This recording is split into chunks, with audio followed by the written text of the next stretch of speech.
My name is Rick. My occupation is I am a federal law enforcement officer. Part of my duties is working undercover.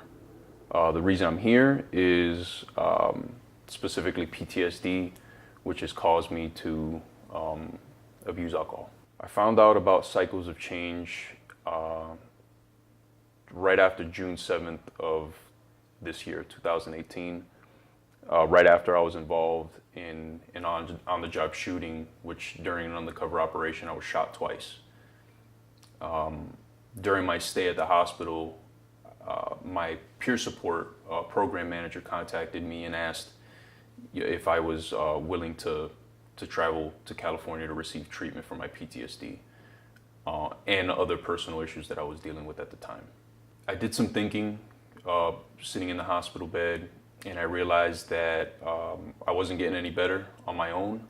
I was stubborn, I was hard-headed, and I realized at that moment that I needed to put my trust into a program that I thought would help me. What I would have to say to other first responders in a similar situation as me is one of the main issues that I had to deal with, I guess I could say the hump that I had to get over, was going from being the person that would normally want to help other people, being the person that people would come to for help, being the protector, to making that change and realizing that it's okay to ask for help.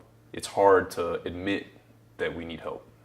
And I think once you take that first step and admit that and dive into it, you'll benefit. I've taken that first step back towards religion and spirituality. I've been able to open up with my family and my children. I've been able to put them first, which is, I think, the right step in the right direction. And I feel connected with myself more than ever. I could speak from experience. I was that person. Hard-headed. I was, spent four years in the Marines, 7 years on my local police department before I, joined this federal agency.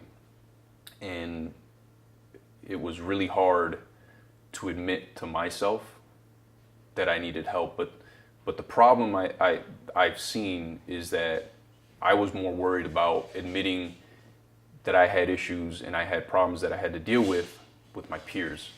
I didn't want to seem weak. So the one thing that I would pass on is something that I've learned while I've been here is coming here and receiving treatment that you need is not a sign of weakness. It's actually a sign of strength. Once you admit that to yourself, I think everything else just kind of falls into place. So I would just say have faith. And the biggest step is that first one.